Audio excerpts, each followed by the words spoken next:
इसमें देखिए ये क्या है, पार्ट ऑफ स्पीच का दूसरा नंबर प्रोनाउन। ठीक है, इसमें इन दिस क्लास यानी इस क्लास में आप लोगों को प्रोनाउन की डिफिनीशन, काइंड्स ऑफ प्रोनाउन इनको बताने वाला हूँ। ठीक है, तो इसलिए आप लोग ध्यान से सुनिए। जैसे लिखा है प्रोनाउन, ठीक है, प्रो नाउन, नाम से समझो, प्रो नाउन। ठीक है,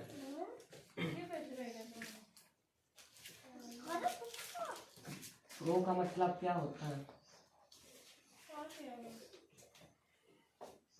बताइए। नाउन मीन्स तो संज्ञा हो गई। ठीक है, प्रो यानी जो नाउन के स्थान पर यूज किए जाए। ठीक है, इसकी डेफिनेशन क्या होती है, one that place a noun. ठीक है, यानी जैसे नाउन है जो कोई, अगर जैसे कुछ चीज तो उसके स्थान पे अगर जैसे लिखा है,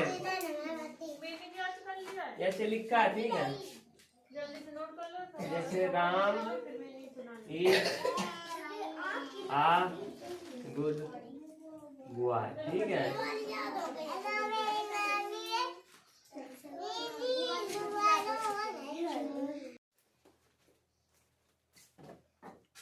तो इसमें देखो प्रोनाउन होता क्या है वास्तव में। जैसे किसी का जैसे लिखा है, ठीक है, Ram is a good boy. ठीक है, राम एक अच्छा लड़का है।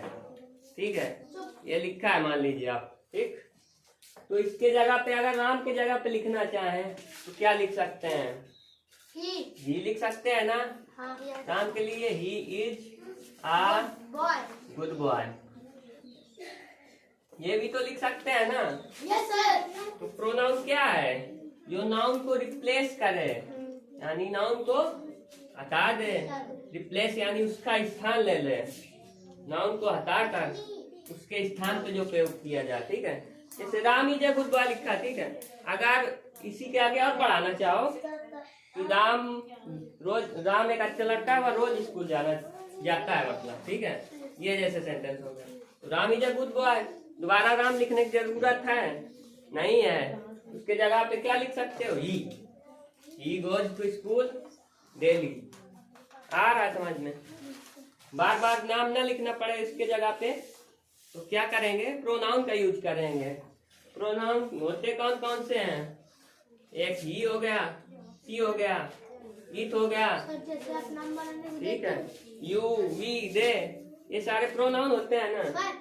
जैसे आपने सेंटेंस बनाने के लिए देखते हो तो सर उसकी जगह अगर राम नाम लिखा है तो सर उसको ही वहाँ पे नहीं, वैसे नहीं, जब सेंटेंस दो दिए हो मतलब लंबा सेंटेंस हो तब प्रयोग होता है। ठीक है, तो देखो सुनो मेरी बात, तो यही सब ये जो एग्जाम्पल है ना, ये प्रोनाउन ही है। ठीक है, इनका जैसे ही लिखा है, ठीक है, ही का इस्तेमाल किसके लिए करेंगे बताओ, सिंगुलर और मल्टीप्लाइन जेंडर के लिए, पुल्लिंग के लिए। ठीक है, और सी का सिंगुलर प्लस फेमिनाइन जेंडर के लिए। ठीक है, आ रहा है समझ में। जैसे यू है तुम, ये प्लूरल है। ठीक है, बहुवचन है।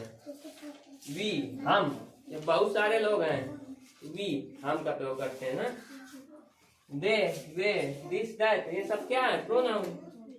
ठीक है, इसके बाद काइंड्स ऑफ प्रोनाउन, प्रोनाउन के प्रकार, कितने प्रकार के होते हैं प्रोनाउन बताओ।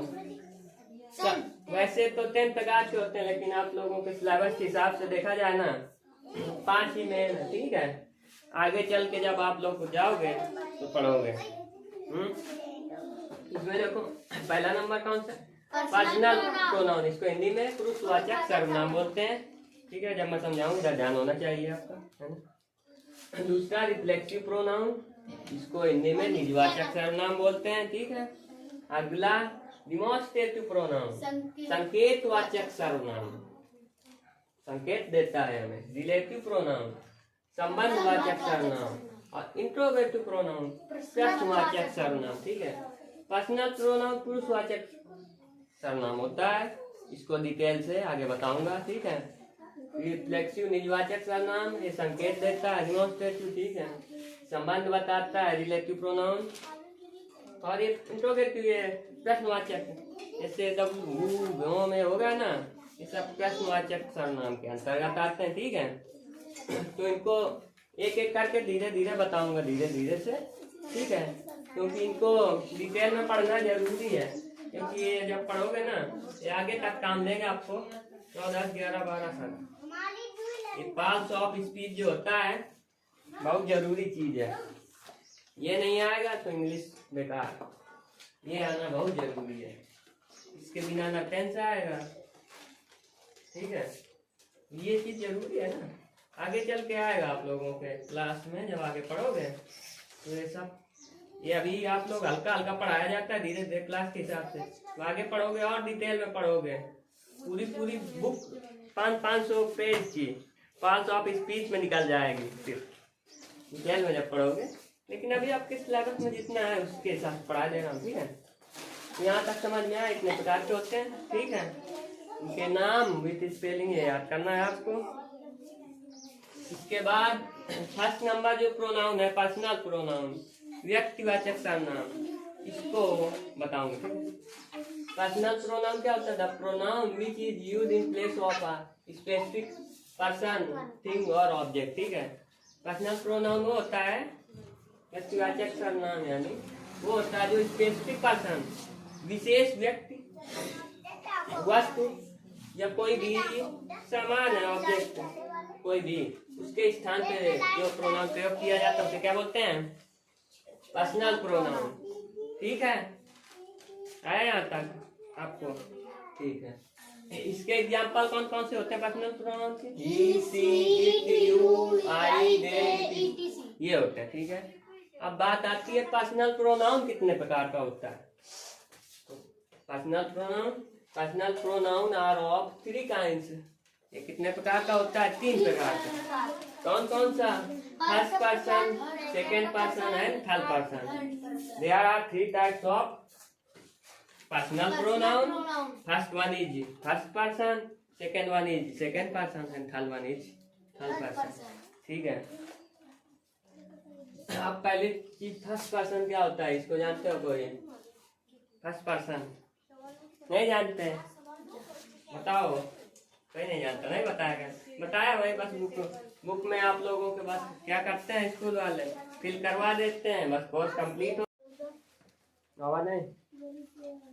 अब सुनिए, फर्स्ट पर्सन की बात हो रही थी, ठीक है। तो आप लोगों को बस करते क्या है ना, स्कूल में फिल करवा दिए बुक, क्योंकि जिम्मेदारी खत्म है ना। आए या ना आए, रटो बस, चाहे जैसे रटो। इसमें नाउन प्रोनाउन है, जो पार्ट्स ऑफ स्पीच होते हैं, में रटने वाला काम नहीं होता, समझने वाला मेन चीज होता है ना। एक बार समझ लो, भूलोगे नहीं, समझ आए हो? Yes sir. अब देखो इसमें फर्स्ट पर्सन क्या होता है, बताओ, बताइए। नहीं पता? ठीक है, मैं बता देता हूँ। आप 3 लोग कोई आओ, आगे आ जाओ। आप नहीं, आप बैठो। क्यों सर? बैठो, बता रहा हूँ, बैठ जाओ। यहाँ पे रखो, एक लोग आ रहा हूँ, हम सर। आ जाओ। अच्छा, आप ही आ जाओ, सर तुम भी आ जाओ। हाँ तो अच्छी, बिगाड़ना नहीं, थोड़ा दूर से, ठीक है। अब मेरी बात सुनो, फर्स्ट सेकेंड थर्ड पर्सन, ठीक है। मान लिया अगर फर्स्ट पर्सन हो गया, ये second person and this one is third person, ठीक है। तो इसमें समझने वाली बात ये है, जैसे फर्स्ट पर्सन हो गया, ठीक है, तो फर्स्ट पर्सन किसको बोलते हैं? जैसे जो बोलता है कोई चीज, स्पीकर, ठीक है, स्पीकर या बोलने वाला। और सेकेंड पर्सन क्या होता है? जिससे बोल रहा है, जैसे ये कोई बात इससे कर रहा है, ठीक है, वो सेकेंड पर्सन। और बात किसके बारे में हो रही है? थर्ड पर्सन के बारे में। किसी तीसरे के बारे में एक बात करोगे ना, करोगे कि नहीं? जैसे मतलब है ना, समझ में आया? जैसे 2 लोग हैं तो बात किसी तीसरे की करेंगे ना। जैसे आदर्श कह रहा है कि ये रोज कोचिंग नहीं आता, ठीक है, इससे कह रहा है, ठीक है। तो जो बोल रहा है फर्स्ट पर्सन, जिससे बोल रहा है सेकेंड पर्सन, और जिसके बारे में बोल रहा है थर्ड पर्सन। याद हो जाएगा? बस जब समझा दी, कैसे समझाया जाता है। दिख रहा था ना दिखने दो, दिखे आ रहा है समझ में? आया कि नहीं समझ में आता? मतलब जैसे 3 लोग हैं, कोई एक उससे कोई बात करेगा, तीसरे करेगा। और जैसे किसी के बारे में तो जो बोलेगा फर्स्ट पर्सन, जिससे बोलेगा सेकंड पर्सन, जिसके बारे में बोलेगा थर्ड पर्सन। आया यहाँ तक? बस यही तक समझने वाला काम था। इसके बाद आपको एक चार्ज होता है, फर्स्ट पर्सन, सेकंड पर्सन और थर्ड पर्सन का चार्ज होता है एक, तो उसको बताऊंगा। उसमें सब्जेक्टिव केस, ऑब्जेक्टिव केस, ये सारे होते हैं। तो चार्ज बनवा के उसको भी ऐसे समझा दूंगा इजी वे में, ठीक है? इसी तरीके से आसानी से उसको भी समझा दूंगा। बस हो जाएगा आप लोगों का काम। अब इनको बंद करना है। आप भूलोगे नहीं कभी भी, ठीक है? हमारे